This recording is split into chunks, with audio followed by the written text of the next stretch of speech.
Hello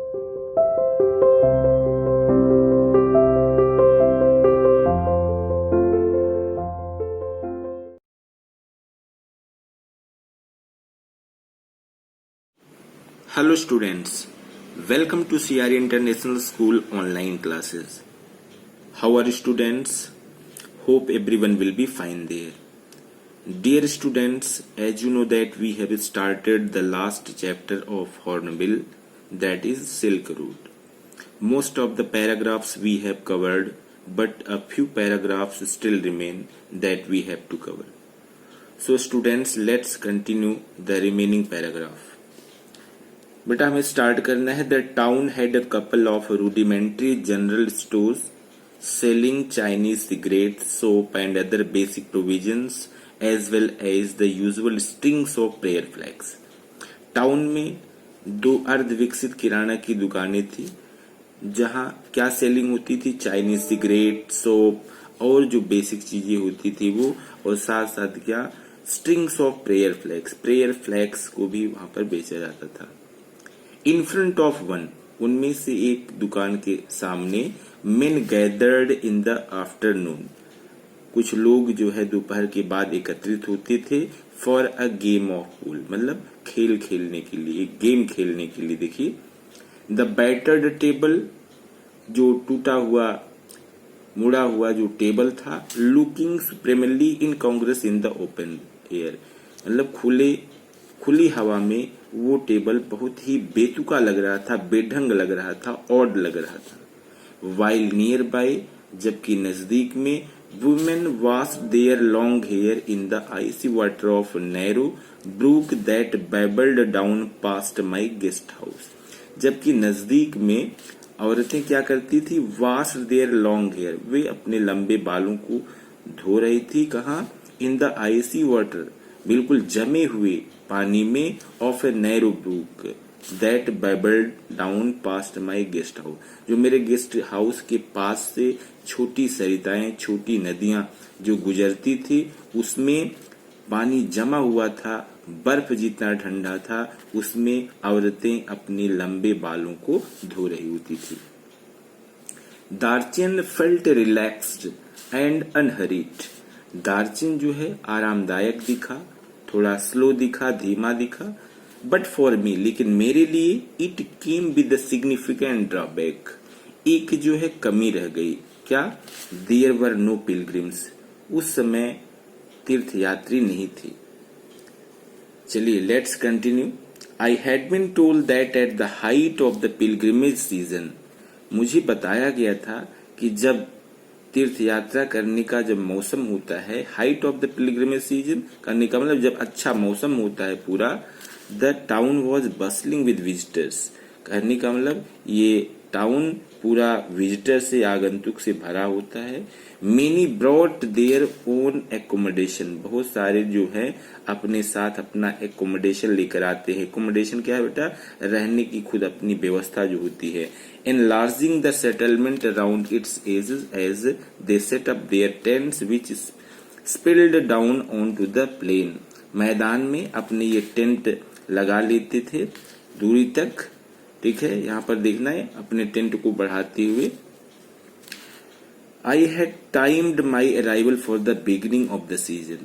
मैंने जो अपना सीजन जो चुना था, जो समय चूज किया था, वह सीजन की शुरुआत का ही था. देखिए, I had timed my arrival for the beginning of the season, season की शुरुआत में, मौसम के शुरुआत में ही मैंने अपने आने का समय चुना था. But it seemed I was too early, लेकिन मुझे ऐसा लगा कि मैं बहुत जल्दी आया था. वन आफ्टरनून, एक दिन दोपहर के बाद, I sat pondering my options over a glass of tea in Darchen's only cafe. Darchen की ओनली कैफे में, दार्जिन के कैफे में मैं चाय पीने के दौरान अपने ऑप्शन पर, अपने विकल्पों पर विचार विमर्श कर रहा था. आफ्टर लिटिल कंसिडरेशन, थोड़ा विचार करने के बाद, थोड़ा इधर उधर सोचने के बाद, आई कंक्लूडेड, मैंने निष्कर्ष निकाला, दे वर सीवरली लिमिटेड, कि ये जो है बहुत ही सीमित है. Clearly I hadn't made much progress with my self help program on positive thinking. स्पष्ट था कि मैं I hadn't made much progress, बहुत ज्यादा उन्नति नहीं किया था with my self help program on positive thinking, अपने इस सकारात्मक सोच के साथ इस सेल्फ हेल्प प्रोग्राम में। इन माई डिफेंस, अपने बचाव में, it hadn't been easy with all my sleeping difficulties, यह बहुत अच्छा नहीं रहा मेरे सोने की जो प्रॉब्लम थी। बट हाउएवर, लेकिन कुछ भी हो, I looked it at it, मैंने इसको देखा, आई कुड ओनली वेट, लेकिन मैं वेट कर सकता था। The pilgrimage trail was well trodden, तीर्थयात्रियों का जो ट्रैक था, रास्ता जो था खूब चला हुआ था। But I didn't fancy doing it alone, लेकिन मैं इसे अकेले करने के बारे में नहीं सोचा। The kora was seasonal, kora जो है मौसमी था, because parts of the route were liable to blockage by snow, क्योंकि ट्रैक जो होता था बर्फ के द्वारा उस समय अवरुद्ध हो जाता था। I had no idea whether or not the snow had cleared, कोई आइडिया नहीं था, कोई विचार नहीं था कि बर्फ रास्ते में होगी या नहीं होगी। But I wasn't encouraged by the chunks of dirty ice that still clung to the banks of Darchen's brook, लेकिन क्या हुआ, आई वॉजंट इनकरेज, मैं प्रोत्साहित नहीं हुआ, उत्तेजित नहीं हुआ, मुझे प्रोत्साहन नहीं मिला, by the chunks of dirty ice that still clung to the banks of Darchen's brook, Darchen की जो सरिताएं थी, जो नदियां थी, उसके किनारे जो बर्फ के टुकड़े थे, देखिए धूल युक्त, उनको देख करके मैं प्रोत्साहित नहीं हुआ। सिंस, क्योंकि जेतन हैड लेफ्ट, क्योंकि जब से जेतन गया हुआ था, I hadn't come across anyone in Darchen with enough English to answer even this most basic question, मुझे कोई ऐसा नहीं कोई मिला था कि जो इतनी इंग्लिश जानता हो जो मेरे इस बेसिक क्वेश्चन का आंसर दे सके। देखना, सिंस जेतन हैड लेफ्ट, जब से जेतन गया हुआ था, I hadn't come across anyone in Darchen, Darchen में मेरी मुलाकात किसी ऐसे से नहीं हुई विद एनफ इंग्लिश, जिसको पर्याप्त इंग्लिश आती हो, to answer even this most basic question, जो हमारे इस बेसिक क्वेश्चन को रिप्लाई कर सके। Until that is I met Norbu, कहने का मतलब अर्थात जब तक मैं नोरबू से नहीं मिला था। चलिए आगे देखते हैं।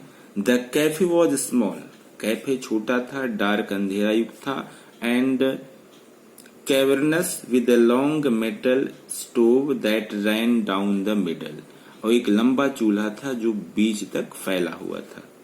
The walls and ceiling were wreathed in sheets of multi coloured, दीवारें जो थी और सीलिंग वर रेथ्ड ढके हुए थे, in sheets of multi coloured plastic of the striped variety, मतलब अलग अलग कलर की प्लास्टिक की सीटों से ढकी हुई थी। Of the striped variety broad blue red and white, ये कलर हैं, इन कलर से, ठीक है। That is made into stout voluminous shopping bags, जो मजबूत बड़े बड़े जो है शॉपिंग बैग्स जिसे बनाए जाते थे, and sold all over China, जिनको चाइना में, and in many other countries of Asia, और एशिया के और देशों में, एज वेल एज यूरोप में, और यूरोप में बेचा जाता था। As such plastic must rate as one of China's most successful exports along the Silk Road today. इस तरह आज सिल्क रोड पर से एक्सपोर्ट होने वाला प्लास्टिक चीन का सबसे कामयाब बिजनेस होना चाहिए। चलिए let's continue. The cafe had a single window beside which I had taken up position so that I could see the pages of my notebook.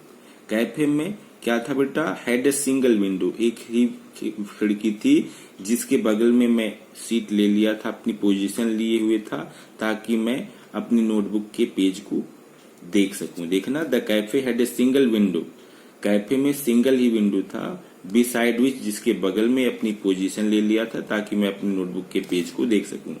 I had also brought a novel with me to help pass the time, और अपने साथ में एक novel लेकर के आया था ताकि जब मुझे लगे कि टाइम नहीं पास हो रहा है तो मैं उसको पढ़ सकूं। देखिए, to help pass the time, ताकि अपना समय पास कर सकूं।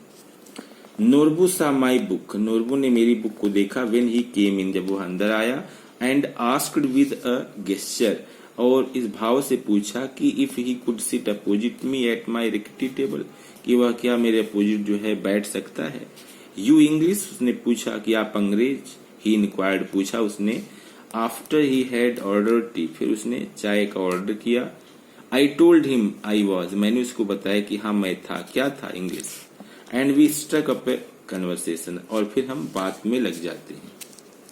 आई didn't think he was from those parts, मैं नहीं सोचा कि वह ऐसी जगह से था। Because he was wearing a windcheater, क्योंकि वह विंड चीटर पहने हुए था।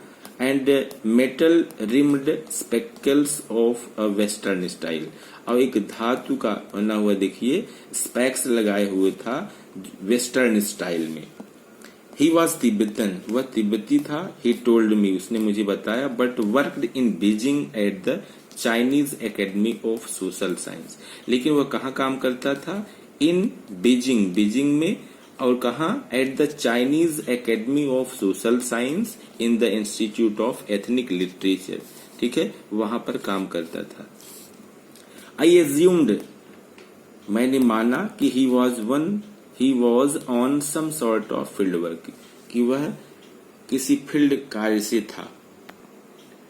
कहने का मतलब बेटा आप कह सकते हो वह किसी फील्ड के कार्य के लिए यहाँ पर आया हुआ था। चलिए आगे देखते हैं। Yes and no he said, उसने कहा हाँ नहीं। I have come to do the kora, मैं कोरा करने के लिए आया हूँ। माई हार्ट जम्प्ड, मैं भी बहुत खुश हो गया। हार्ट जम्प्ड होने का मतलब है बहुत खुश हो गया। Norbu had been writing academic papers, Norbu जो है एकेडमिक पेपर्स लिख रहा था about the Kailash kora, Kailash kora के बारे में। एंड इट्स इम्पोर्टेंस, और इसके महत्व के बारे में। In various works of Buddhist literature, मतलब बौद्धिक साहित्य के, बुद्ध साहित्य के जो है बारे में। देखना यहाँ देखना, in various works of Buddhist literature, Buddhist literature के अलग अलग कार्यों में। इस लाइन को फिर से देखना बेटा। Norbu had been writing academic papers, Norbu क्या कर रहा था? एकेडमिक पेपर्स लिख रहा था about the Kailash kora, Kailash kora के बारे में। एंड इट्स इम्पोर्टेंस, और इसके महत्व के बारे में। इन वेरियस वर्क्स, भिन्न भिन्न कार्यों में। ऑफ बुद्धिस्ट लिटरेचर, मतलब बुद्धिस्ट साहित्य में, बुद्धिस्ट साहित्य के अलग अलग कार्यों में वह कैलाश कोरा और उसके महत्व के बारे में जो है लिख रहा था। But he had never actually done it himself, लेकिन उसने खुद यह कभी नहीं किया हुआ था। क्या नहीं किया था बेटा? कोरा। When the time came for me to tell him what brought me to Darchin, his eyes lit up. When the time came, जब ये समय आया for me, मेरे लिए, कि मैं उसको बताऊं कि दार्चिन में कैसे आया। His eyes lit up, उसकी आंखें जो हैं चमक उठती हैं। We could be a team, हमारी एक टीम होगी। He said excitedly, बहुत उत्तेजित होकर उसने कहा। Two academics who have escaped from the library, दो विद्वान जो लाइब्रेरी से बच निकले हैं। Perhaps my positive thinking strategy was working after all, शायद मेरी सकारात्मक जो ये सोच है उसकी स्ट्रेटजी वास्तव में काम कर रही थी। My initial relief at meeting Norbu, who was also staying in the guest house, was tempered by the realization that he was almost as ill-equipped as I was for the pilgrimage. My initial, मेरी प्रारंभिक जो है राहत की जो भावना थी वो कम हो गई। कब?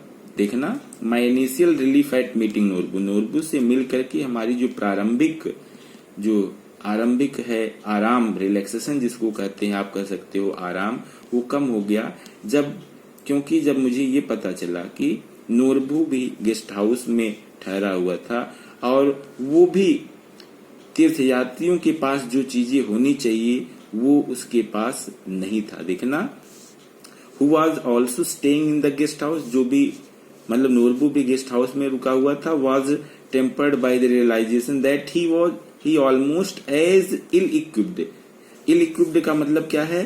उसके पास भी वो जरूरत की सारी चीजें नहीं थी जो होना चाहिए। As I was for the pilgrimage, जैसे कि मैं था। He kept telling me how fat he was, वह मुझे बताता रहा कि वह कितना मोटा है। And how hard it was going to be, और ये भी बताता रहा कि कितना मुश्किल होने वाला है आगे। वेरी हाई अप, इतनी ऊंचाई पर। ही केप्ट रिमाइंडिंग मी, वह याद दिलाता रहा। सो टायरसम टू वॉक, इतना थकाने वाला है चलना। He wasn't really a practising Buddhist, वास्तव में वह एक जो है प्रैक्टिसिंग, प्रयास करने वाला जो है बुद्धिस्ट नहीं था। It transpired but he had enthusiasm, लेकिन उसमें एक उत्साह था, उमंग। And he was of course Tibetan, और कुछ भी वह एक तिब्बती था। I hope that you are getting the students. Let's once again see the line. He wasn't really a practicing Buddhist, वह वास्तव में एक व्यवसायिक बुद्धिस्ट नहीं था। But he had enthusiasm and he was of course Tibetan, लेकिन उसमें उत्साह था और वह एक तिब्बती था। Let's continue the last paragraph of this chapter, students. Although I had originally envisaged making the trek in the company of devout believers, जबकि मैंने मन बना लिया था कि मैं यह भक्त जनों के साथ ये ट्रिप करूंगा, ये यात्रा। ऑन रिफ्लेक्शन, लेकिन विचार विमर्श करने पर, I decided that perhaps Norbu would turn out to be the ideal company, कि नोरबू जो है बहुत ही सही रहेगा, आदर्श साथी रहेगा। He suggested we hire some yaks to carry our luggage, उन्होंने सुझाव दिया कि सामान को ले चलने के लिए याक्स कर लिया जाए। याक्स क्या होता है बेटा? ऐसी गाड़ी जो उस पर मतलब आप कह सकते हो सामान रख करके लोग यात्रा के समय लेकर जाते हैं। Which I interpreted as a good sign, जिसको मैंने एक अच्छा संकेत माना, समझा उस सुझाव को। And he had no intention of protecting himself all round the mountain, देखना इस लाइन को, he had no intention of prostrating himself all round the mountain, उसका कोई इरादा नहीं था कि जब वह चक्कर लगाएगा उस टाइम पर वह दंडवत हो, वह लेटे, इस तरह का उसका कोई इंटेंशन नहीं था। कहने का मतलब बेटा आप समझ सकते हो, पहाड़ का चक्कर लगाते समय वह दंडवत लेटे, इसका कोई इंटेंशन नहीं था। ठीक है, I hope that you are getting, but still confusion you can contact me. चलिए आगे देखते हैं। नॉट पॉसिबल, संभव नहीं था। ही क्राइड, वह चिल्लाया। Collapsing across the table in the हिस्टेरिकली laughter, मतलब टेबल पर लेटते हुए हंसते हुए उसने कहा। इट वॉजंट हिज स्टाइल, या उसका स्टाइल नहीं था। Anyway his tummy was too big, उसका पेट जो था काफी बड़ा था। Dear students, I hope that you have got each and everything of this long chapter Silk Road. But still, if you are having any queries, any doubt, you can contact me. You can message me. Okay, students? Thanks.